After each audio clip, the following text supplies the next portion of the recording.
नमस्कार, आप देख रहे हैं सीतामढ़ी तेज और अभी मौजूद हूँ ग्राम पंचायत राज कठौर प्रखंड परसौनी जिला सीतामढ़ी। हमारे साथ अभी रूबरू है यहाँ के वर्तमान मुखिया दिनेश प्रसाद यादव, जो कि पूर्व 2016 से 21 तक रहे। फिर 21 के पंचायती राज चुनाव में इन्होंने फिर से मुखिया पद को चुना और इस पद के लिए चुनाव लड़े और फिर से विजय घोषित हुए इस पंचायत के लिए। क्या क्या उद्देश्य लेकर इस बार चुनावी दौर में थे और बीते 5 साल में इनके द्वारा क्या क्या विकास किया गया इस पंचायत में, इसकी चर्चा पर चर्चा करते हैं। नमस्कार, सीतामढ़ी तेज में आपका स्वागत है। आप अपना परिचय दीजिए। मेरा नाम दिनेश प्रसाद यादव, मैं मुखिया ग्राम पंचायत कठौर प्रखंड परसौनी का हूँ। मैं 2016 में मुखिया था और पुनः जो चुनाव हुआ है 2021 में मैं पुनः उस पद पर निर्वाचित हुआ हूँ। 2016 में आपने चुनाव लड़ा, उस समय कितने मतों से आपकी विजय प्राप्त हुई? उस समय हमारे 153 मतों से विजय प्राप्त हुई। अभी जो हुआ है वह 151 मतों से हुआ है। बीते 5 साल में आपके द्वारा इस पंचायत में क्या क्या विकास किया गया? जब मैं मुखिया बना तो 2016 और 17 में ओडीएफ जो हुआ तो मैं अपने पूरे पंचायत का ओडीएफ कार्य कराया और 1489 व्यक्तियों का शौचालय उसमें बना। उसके बाद जो ही 7 निश्चय का पैसा आया, हर वार्ड में मैं चाहा कि मेरा कम से कम सभी वार्ड में नल जल का कार्य पूर्ण हो जाए, लेकिन दुर्भाग्यवश मेरा 12 वार्ड में तो काम हो चुका है, लेकिन एक वार्ड मेरा 2 में काम नहीं हुआ है, जिसके चलते हम भी शर्मिंदगी है। और वहाँ के वार्ड सदस्य और सचिव के द्वारा यह जो है कार्य नहीं किया गया है, जिस पर हम लोग बार उस पर ब्लॉक से या अपने माध्यम से आवेदन दिए हैं। और नहीं अगर कार्य पुनः अगर सुधार किया तो पंचायत सचिव को कल बोले हैं कि FIR उस पर करने के लिए। पूर्व भी आप मुखिया रह चुके हैं, फिर से चुनाव के बाद वर्तमान मुखिया बने हैं। इस वार्ड में नल जल की बात करें तो कितने वार्डों का ये पंचायत है? कठौर में पूरे 13 वार्ड का यह पंचायत है।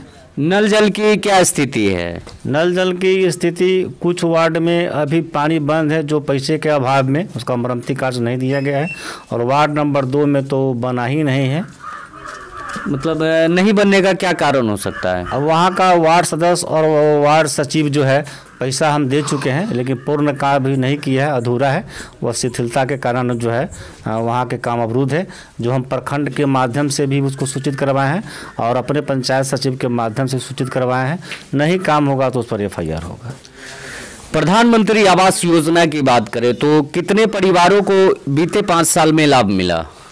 बीते 5 सालों में मैं अब तक करीब 400 कुछ व्यक्ति का प्रधानमंत्री आवास दे चुका हूं।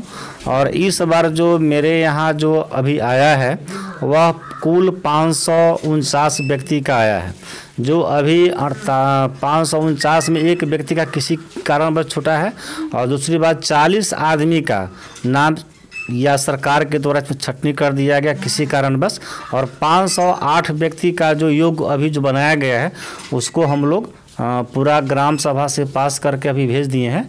और 40 आदमी का जो लिस्ट जो भी नहीं आया है, जिसके कारण हम ग्राम सभा जो मेरा 5 तारीख का हुआ था उसमें हम पुनः आवेदन ले लिए हैं और पुनः इसको DDC से लेकर ब्लॉक स्तर पर इसको भेज दिया गया है। अभी इस पंचायत के लिए सर्वप्रथम कार्य कौन सा रहेगा? देखिए, सबसे हमारे यहाँ का संकट है कि नाला कि 7 निश्चय की योजना के तहत भी हम लोग गली गली का नाला निर्माण कर चुके हैं, लेकिन मेन नाला जो हमारे यहाँ जो पानी का निकास का सबसे बड़ी समस्या बना हुआ है, क्योंकि मेरा जो गांव अभी है वह कम से कम 2 से 2.5 किलोमीटर के रेंज में वो फैला हुआ है और पानी निकास का समुचित रास्ता नहीं है। लेकिन पानी निकास का रास्ता अगर समुचित निकालेंगे तो एक हमारा सेक्टोली है परवा नाला, दूसरा है केदना नाला, जो पूरे अगर दोनों को मिलान किया जाए तो वह 4 किलोमीटर के रेंज में आता है। और इसके पास में पंचायत में उतना पैसा नहीं है कि 4 किलोमीटर में नाला बनाया जा सके। हम इससे पूर्व विधायक सुनीता सिंह चौहान जो उनके प्रतिनिधि थे राणा रणधीर चौहान, मैंने उनको कहा था कि सर पंचायत में इतना पैसा नहीं है जो अपने पंचायत का नाला का निर्माण कर सके। आप अपना मत से अगर सहयोग कीजिएगा तो कठौर गांव का नाला बन जाएगा, जो यहाँ का लोगों का कल्याण हो जाएगा। पूर्ण रूप से जो है जल निकासी की समस्या बनी हुई है, जल जमाव की जो समस्या है, ये जो पंचायत स्तर पे जो गांव होते हैं उसमें पूर्ण रूप से बनी हुई रहती है और सब जगह का यही मामला नजर आ रहा है। तो क्या लग रहा है कि इस बार जो है नाला का जो जल निकासी की जो समस्या है वो ठीक होगा? देखिए, यह बात हम अपने ग्राम सभा में रख चुके हैं कि जो मेरे पास पंचायत का जो पैसा आया है तो सिर्फ नाला में तो नहीं खर्च कर दिया जाएगा, लेकिन प्राथमिकता के आधार पर हम लोग चाहते हैं कम से कम नाला का हमको समुचित व्यवस्था हो जाए, पानी निकास हो जाए, जो हम लोग कल से जल जमाव से बच सके। जहाँ तक हमसे पंचायत का जो पैसा से काम होने वाला होगा, अगर उससे पूर्ण नहीं होता है तो हम या तो मनरेगा से होगा या विधायक के द्वारा होगा या किसी फंड से हम लोग चाहेंगे कि इसको पूर्ण करवाना। आते हैं शिक्षा और स्वास्थ्य को लेकर। शिक्षा में तो बहुत सारी खामियां हैं, ऐसी बात तो नहीं है। अभी कोरोना के चलते तो विद्यालय भी बंद रहता है और जिसके कारण है कि शिक्षक की भी उपस्थिति भी कम होती है और छात्र छात्राओं की उपस्थिति भी कम होती है। पढ़ाई तो इससे प्रभावित होता ही है। अब देखिए, पुनः अगर कोरोना अगर ठीक हुआ तो हम लोग चाहेंगे कि 100% छात्रों को उपस्थिति हो, शिक्षक लोग भी आवे। और हमारे यहाँ तो आपको माने मैट्रिक का भी क्या कहते हैं, हम मैट्रिक तक पढ़ाई होना है इसमें, इस विद्यालय में। और शिक्षक अभी पूरा नहीं हुआ है, अभी तो मात्र 8 और का भी शिक्षक आया है, तो मात्र अभी 6 शिक्षक हमारे विद्यालय में है और अन्य जगह भी शिक्षक हमारे विद्यालय में कमी है। अब सरकार जब इसको बहाली करे शिक्षक को, तभी ना इसको कार्य पूर्ण हो पाएगा। अभी 26 जनवरी गणतंत्र दिवस आने वाली है, इसकी शुभकामनाएं तमाम पंचायतवासी एवं देशवासियों के लिए किस तरीके से व्यक्त करना चाह रहे हैं? हम अपने पंचायत वासियों को गणतंत्र दिवस के अवसर पर महापर्व के रूप में यह हम याद करना चाहते हैं कि किस तरह से मेरा देश स्वतंत्र हुआ और स्वतंत्रता होने के बाद किस तरह से हमारे यहाँ संविधान का रचना हुआ और उसी रचना के अनुसार अभी हम लोग झंडा तोलन जो है 26 जनवरी गणतंत्र दिवस के अवसर पर हम लोग फहराते हैं, लोगों को याद कराते हैं कि हमारा देश किस तरह से स्वतंत्र हुआ और उसके बाद किस तरह से मेरा कानून का ढांचा बना और उसी संविधान के अनुसार हम लोग चलते हैं।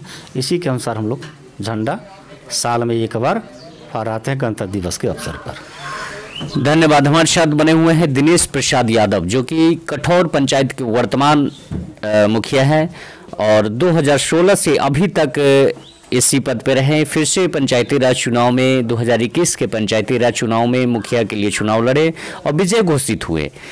आखिर जनता इनको जिताने का काम करती है, इस पद पे बैठाने का काम करती है। तो इस पंचायत में जो समस्या इन्होंने बताया, जल निकासी की जो समस्या है वो बहुत बड़ी समस्या है। बहुत कठिनाइयों का सामना करना पड़ता है, जिस समय बाढ़ और बारिश के पानी जल जमाव होने से काफ़ी यातायात में असुविधाएं महसूस होती हैं और इनका प्रयास रहेगा कि जो भी समस्या है उस समस्या को दूर करना, पंचायत को एक अच्छा पंचायत बनाना, एक विकसित पंचायत बनाना। देखते रहे सीतामढ़ी तेज। जय हिंद, जय भारत।